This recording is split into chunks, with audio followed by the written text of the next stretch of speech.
तो आज का ये बैटल कंपैरिजन दो हल्क्स के बीच होने जा रहा है, जो कि है ग्रीन हल्क और रेड हल्क। रेड हल्क भी ग्रीन हल्क जितना ही बड़ा और पावरफुल है, लेकिन क्या ये रेड हल्क हमारे प्यारे ग्रीन हल्क को हराने का दम रखता है या फिर नहीं? आज हम इसी बारे में बात करेंगे। तो आइए आज की इस वीडियो के अंदर हम ग्रीन हल्क और रेड हल्क के बीच एक बैटल कंपैरिजन करते हैं और इन दोनों की पावर्स को एक दूसरे से कंपेयर करके इनके बैटल के विनर का पता लगाते हैं। तो ये वीडियो बहुत ही इंटरेस्टिंग होने वाली है, इसीलिए इसे पूरा एंड तक जरूर देखें। लेकिन अगर आप हमारे चैनल पर नए हैं तो सब्सक्राइब के लाल बटन के साथ साथ बेल आइकन को भी जरूर दबा लें, ताकि हमारे चैनल की सारी लेटेस्ट वीडियोस को आप सबसे पहले देख सकें। इसके अलावा अगर आप लोग हल्क के बड़े वाले फैन हैं, तो हमने हल्क की अब तक की सबसे पॉपुलर कॉमिक सीरीज जिसका नाम है वर्ल्ड वॉर हल्क, उसके ऊपर एक एक्सप्लेनेशन वीडियो बना रखी है, जिसका लिंक हमने डिस्क्रिप्शन में भी दे रखा है। तो अगर आप इंटरेस्टेड हैं तो आप डिस्क्रिप्शन में दिए लिंक को क्लिक करके या फिर हमारे चैनल में जाकर उस वीडियो को भी देख सकते हैं। और अब इसके आगे हम हल्क की एक और पॉपुलर सीरीज जिसका नाम इमोर्टल हल्क है, उसके ऊपर भी वीडियो लाने का प्लान कर रहे हैं। तो अगर आपको इमोर्टल हल्क सीरीज पे वीडियो चाहिए, origin and powers of green Hulk, तो ग्रीन हल्क यानी कि डॉक्टर ब्रूस बैनर एक अमेरिकन साइंटिस्ट है जो कि न्यूक्लियर फिजिक्स और गामा रेडिएशन पर स्टडी करता है। और ऐसे ही एक बार जब Bruce banner super soldier serum पर काम कर रहा होता है, तब उसमें बीटा रेस को यूज करने की बजाय वो गामा रेस को यूज कर लेता है, जिसके बाद ब्रूस बैनर उस गामा रेस से एक्सपोज हो जाता है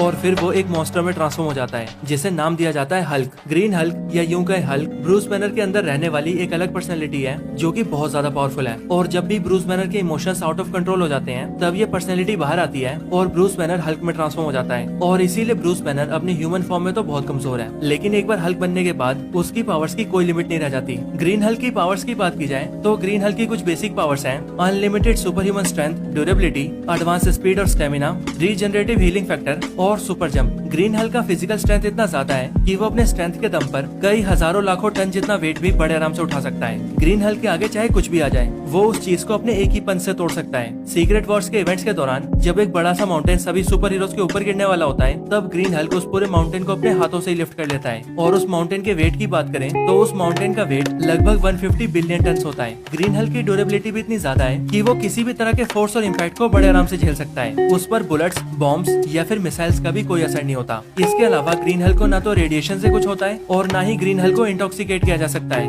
यहाँ तक कि पूरे यूनिवर्स के अंदर बहुत ही कम ऐसी चीजें हैं जिनसे ग्रीन हल्क को डैमेज किया जा सकता है। और ग्रीन हल्क के इतना ज्यादा ड्यूरेबल होने की वजह से ही आज तक बहुत ही कम ऐसे कैरेक्टर्स हैं जो कि इसे नुकसान पहुंचा पाए हैं। ग्रीन हल्क के पास कमाल का हीलिंग फैक्टर भी है, इसीलिए अगर कभी ग्रीन हल्क इंजर्ड हो जाए या फिर उसकी बॉडी का कोई पार्ट उसकी बॉडी से काट भी दिया जाए, तो भी वो उसे फिर से रीजनरेट कर सकता है। वैसे ग्रीन हल्क का हीलिंग फैक्टर वुल्वरीन और डेडपूल जितना सुपीरियर तो नहीं है, पर फिर भी इसका हीलिंग फैक्टर काफी तेज है। इसके साथ ही ग्रीन हल्क का स्टेमिना भी बहुत ज्यादा है और अगर वो चाहे तो बिना खाए, बिना सोए, बिना रुके या फिर बिना थके कई सालों तक भी फाइट कर सकता है। ग्रीन हल्क के पैरों के मसल्स भी बहुत दमदार हैं और इनकी मदद से ग्रीन हल्क बहुत लंबी जंप्स कर सकता है और बहुत दूर के फासलों को भी बड़ी जल्दी कवर कर सकता है। और अपनी इन्हीं पावर्स के दम पर ग्रीन हल्क डार्थ थिंग को हरा चुका है, अपने बेटे स्कार को हरा चुका है, जगरनॉट को बहुत बुरी तरह से पीट चुका है और सेंट्री से फाइट करके उसे भी बराबरी की टक्कर दे चुका है। तो यही सारी ग्रीन हल्क की पावर्स थी। अब ग्रीन हल्क की पावर्स के बारे में जानने के बाद आइए रेड हल्क की पावर्स की बात करते हैं।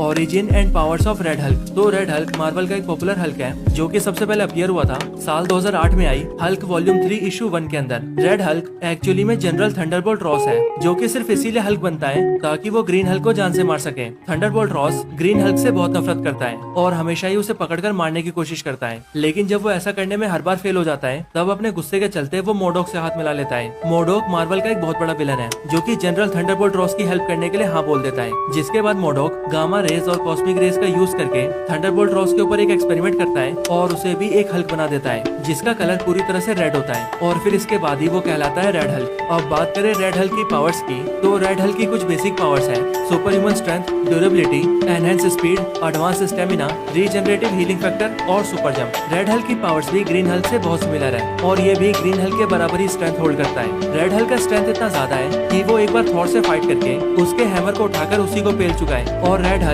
थॉर के हैमर को इसीलिए उठा पाता है क्योंकि वो थॉर से फाइट करने के लिए उसे स्पेस में ले जाता है और स्पेस में ग्रेविटी ना होने की वजह से रेड हल्क थॉर के हैमर को यूज कर पाता है। रेड हल्क एक बार द वॉचर से भी लड़ चुका है और वो अपने सिर्फ एक ही पंच में वॉचर को स्पेस में फेंक चुका है। रेड हल्क के ऊपर एक बार शी हल्क, स्पाइडर वुमन और बाकी के कई सारे सुपर हीरोज एक साथ अटैक कर देते हैं, लेकिन ये रेड हल्क अकेले ही उन सबको हरा देता है। इनके अलावा जैसे ग्रीन हल्क ने सेंट्री को टक्कर दी है, ठीक वैसे ही रेड हल्क भी सेंट्री से फाइट कर चुका है और उसे ये भी बराबरी की टक्कर दे चुका है। और एक बार तो ये सिल्वर सर्फर की रेडिएशन एनर्जी को अब्सॉर्ब करके उसका सर्फबोर्ड भी यूज कर चुका है। इन सब के अलावा रेड हल्क के पास एक और कमाल की एबिलिटी है और वो ये कि रेड हल्क अपनी आंखों से एनर्जी बीम भी फायर कर सकता है, जो कि ग्रीन हल्क नहीं कर सकता। और जिस तरह से ग्रीन हल्क लड़ते वक्त कभी नहीं थकता, वैसे ही रेड हल्क भी लड़ाई के दौरान कभी नहीं थकता है। तो ग्रीन हल्क और रेड हल्क दोनों ही बहुत ज्यादा पावरफुल हैं और इन दोनों की फिजिकल स्ट्रेंथ लगभग एक दूसरे के बराबर ही है। लेकिन रेड हल्क के पास ग्रीन हल्क के कंपैरिजन में ज्यादा एबिलिटीज हैं। जैसे वो अपनी आंखों से एनर्जी बीम भी फायर कर सकता है और गामा रेडिएशन को अब्सॉर्ब भी कर सकता है। पर इन सारी एबिलिटीज के साथ भी